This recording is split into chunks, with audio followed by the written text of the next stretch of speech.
troisième et dernière partie de l'Africa Newsroom. Yamboulia Dipama, Tidiane Dabo et Sega Gundiam m'accompagnent depuis le début de cette émission. Sans plus tarder, le Zoom.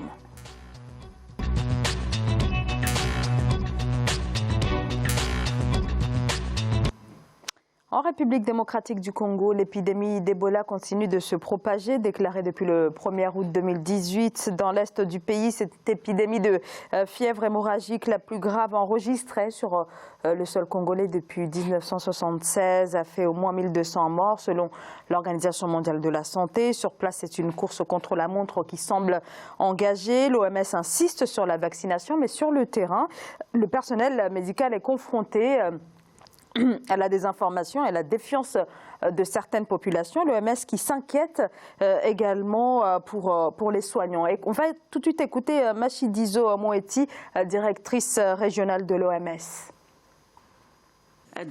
Nous avons constaté une augmentation spectaculaire du nombre d'attaques dans la région du Nord Kivu au cours du dernier mois, à l'épicentre même de l'épidémie d'Ebola. Depuis le début de cette année, nous en avons recensé 174 contre des centres de santé, des attaques qui ciblent soit des établissements de santé, soit des agents de santé ou alors des bénévoles. Et certaines d'entre elles impliquent des patients qui doivent fuir pour se protéger. Nous constatons que les incidents de ce genre ont été multipliés par 3 depuis le début de l'année 2019, comparativement aux 5 derniers mois de l'année 2018. L'insécurité est donc la véritable raison pour laquelle cette riposte à Ebola est si complexe et si imprévisible. Elle nous empêche d'avoir accès à certaines zones et c'est ce qui explique l'augmentation du nombre de cas. Si nous ne pouvons pas arriver jusqu'aux malades, alors ces derniers n'auront pas la chance d'être vaccinés ou de recevoir des traitements qui peuvent leur sauver la vie. Alors 5 morts et une cinquantaine de blessés, c'est donc le bilan des plus de 170 attaques contre les personnels de santé. Tidiane Dabo, le bilan depuis le début de l'épidémie août 2018. Comment expliquer cette situation ? C'est assez complexe. Finalement, on peut se demander si réellement cette épidémie n'est pas utilisée comme étant une arme. Parce qu'on a l'impression que beaucoup jouent avec cette épidémie, alors qu'on sait les conséquences, les ravages. Parce que quand même, quand vous vous attaquez à des gens qui vous soignent, c'est que quelque part, vous êtes complaisant. Vous voulez quand même fragiliser la population et même participer à la destruction même de cette population-là. Et finalement, qu'est-ce qu'ils veulent? Ils veulent la guerre, sans soins, ou bien des soins avec une population quand même qui aspire à vivre. Et c'est ça la problématique là-bas. Oui. On ne sait même plus qu'est-ce qu'il faut faire. Alors, Yamboulia Dipama, des attaques qui montrent aussi ce double défi qui se présente finalement au personnel de santé, à savoir soigner les malades, mais aussi faire face aux défis sécuritaires dans cette partie du pays. Du pays qui est une partie connue pour être une zone instable depuis de très longues années. Moi, ce que je retiens, et l'OMS, la directrice de l'OMS ne l'évoque pas parce que aussi c'est une institution internationale et pour ne pas être accusé, parce que la subtilité, c'est que certains utilisent l'ingérence des organisations internationales pour justifier les attaques en se disant que c'est peut-être les étrangers qui ont apporté la maladie et que ceci, cela. Mais si de ce qu'on écoute et qu'on suit la situation politique du pays, on se rend compte que ces attaques ont commencé quand même depuis, véritablement, depuis novembre-décembre, période comme par hasard, qui était la période électorale à un moment donné. C'est évident que, au-delà des fausses informations qui ont été données, il est évident que ça a été utilisé, en tout cas par ces maïmaï et autres que l'on n'arrive pas à identifier aussi, parce que souvent... Donc, les groupes armés. Donc, des groupes armés. Donc, quelque part, je crois que cette zone est une zone potentiellement riche et convoitée par ces groupuscules ou ces rébellions, ou en tout cas ces groupuscules armés, et que quelque part, la situation background politique a aussi induit cela parce qu'on trouvait le bouc émissaire, le prétexte des étrangers, le prétexte de ces gens qui viennent soigner. Ça, c'est une des informations qui a été utilisée. Et puis ensuite, je crois que sociologiquement, il y a des aspects peut-être qui n'ont pas été considérés aussi dans la prise en charge de cette épidémie, qui rend en tout cas complexe la gestion de cette épidémie dans cette zone, c'est là, parce que c'est le personnel médical qui est visé. C'est ce personnel médical que l'on forme à pouvoir prendre en charge est bien intégré, ou en tout cas la démarche est bien intégrée dans les mœurs sociologiques de la zone ou autre. En santé publique, effectivement, il faut tenir compte de ces choses-là. Moi, je pense à ces deux aspects politique, effectivement, parce que, comme par hasard, 5 mois en amont, on avait une campagne électorale très mouvementée, décriée même d'ailleurs à certains niveaux. Et puis aujourd'hui, on a aussi la réalité sociale ou sociologique, socio-anthropologique de la zone pour la prise en charge donc, de cette pathologie. Voilà. Sega Goundiam. Vous l'avez dit, hein, c'est très, très, très complexe. Il y a une multitude de complotisme. Oui, bien sûr. Il y a 3 niveaux. Le premier niveau, vous l'avez dit, c'est la proximité. Comme par hasard, il y a une recrudescence quand l'élection présidentielle a approché. Pourquoi? Parce que d'aucuns pensaient, l'épidémie s'était déjà déclarée depuis août, d'aucuns pensaient qu'on voulait se servir de l'épidémie pour les sortir, sachant que c'est une terre d'opposition. C'est clair. Donc le régime voulait se servir de l'épidémie pour isoler cette partie-là, ce qui fait autant d'électeurs en moins pour l'opposition. Premier soupçon. D'ailleurs, un des exemples, un homme politique local est monté avec une personne qui était censée avoir Ebola dans la même voiture. Oui, pour prouver que l'Ebola n'existe pas. C'est qui en même temps traduit un niveau d'ignorance insoupçonné, voilà, voire insoupçonnable. Voire insoupçonnable. Deuxième axe. Beaucoup pensent, parce qu'on leur a expliqué ça, localement, que c'est une maladie qu'on inculque aux gens pour pouvoir les soigner. Pourquoi, me diriez-vous, quel intérêt?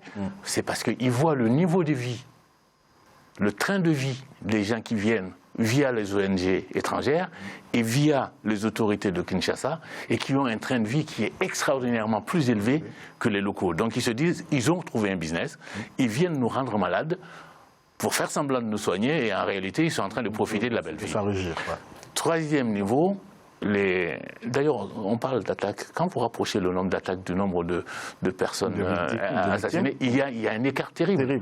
Parce qu'il y a beaucoup d'attaques qui ne sont pas des attaques contre des soignants, qui sont des attaques de stockage. De stockage, oui, mais après, c'est pour détruire un peu ces structures de santé, oui, c'est clair. Voilà. Il y a quand même des pertes en vies humaines. Il y a des pertes en vies humaines. Et donc, c'est là qu'interviennent les terroristes de tous bords, les bandes armées, les bandes armées qui, de toute façon, pour un oui, pour un non, font des ravages.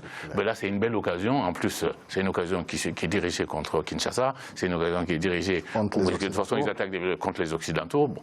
Il y a cette histoire, et au Congo RDC, peut-être plus qu'ailleurs, mais dans beaucoup de nos pays, on commence à avoir un rejet de ces ONG qui interviennent à tout bout de champ, comme le rejet d'un corps étranger.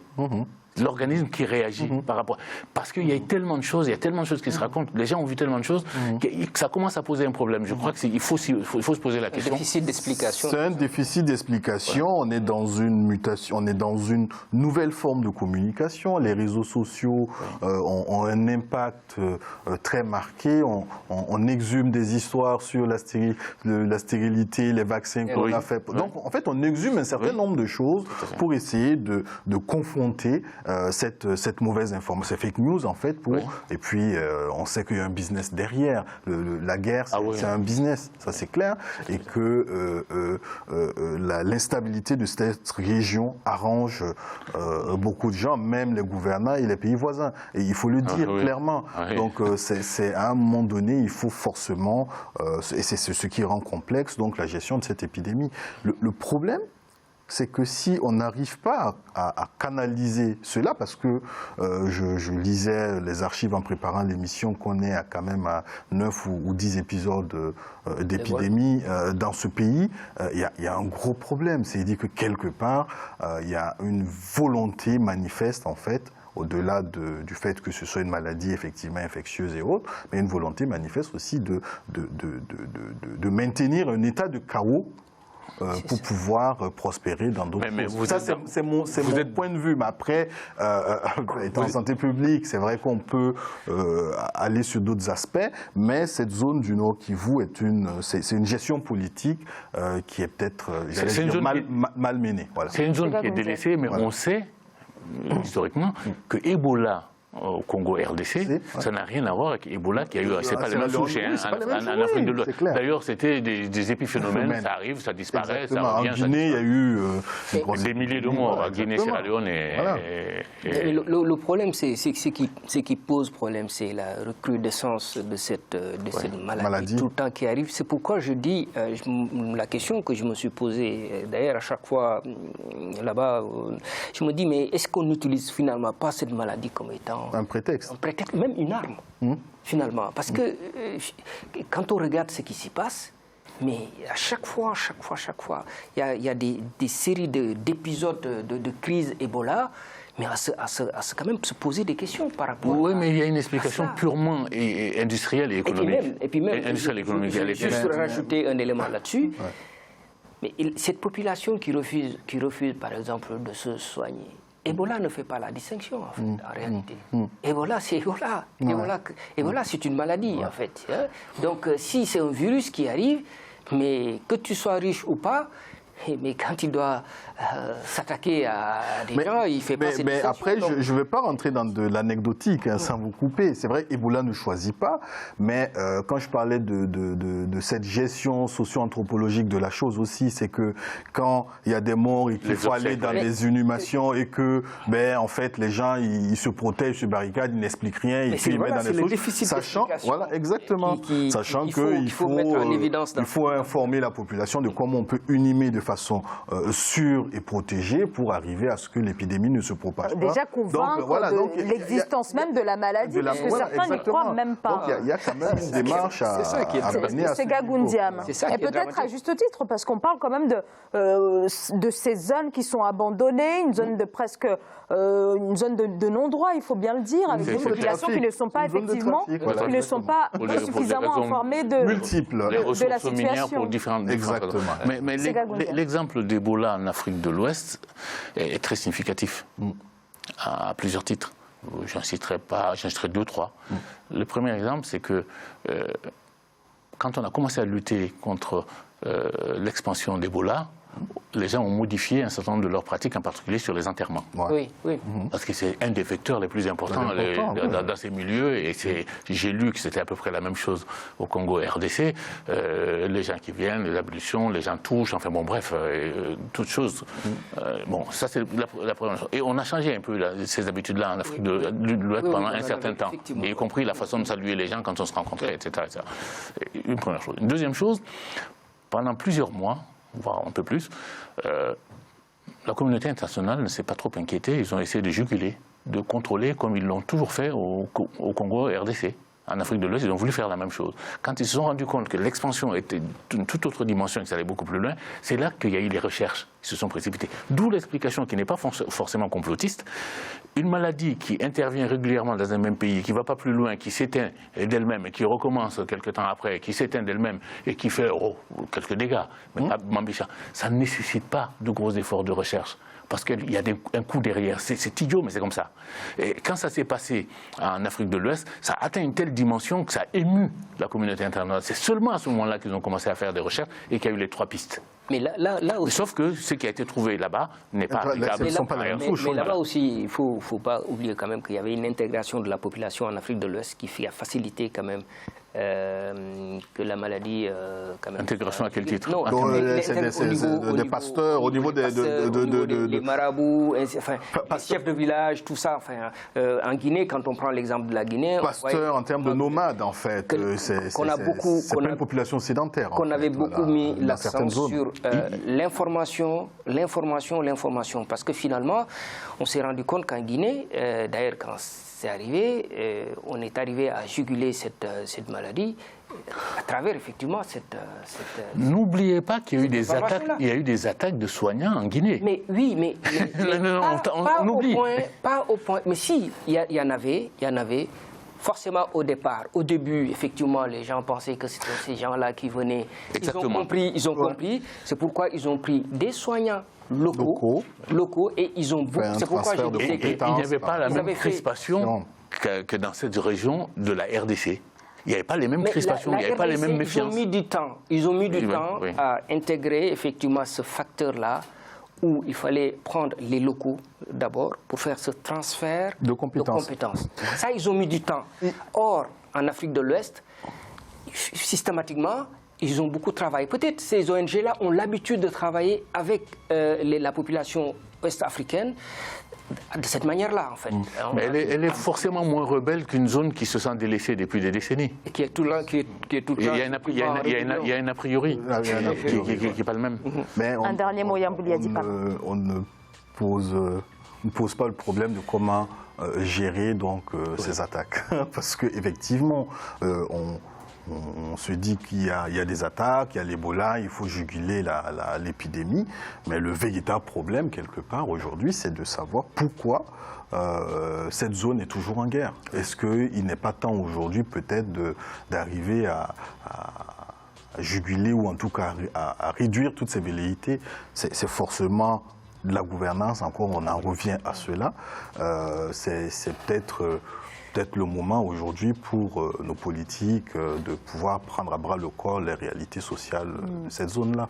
Fin de cette émission. Merci à nos invités. Yambouli Adipama, merci. Je rappelle que vous êtes consultant en santé publique. Merci à vous, Segagoun Diam, consultant en management, normes et contrôles internes. Tidiane Dabo, merci à vous également. Je rappelle que vous êtes avocat au barreau de Strasbourg. Et merci à vous, bien sûr, de nous avoir suivis. On se retrouve demain. Très belle soirée. Merci. Merci.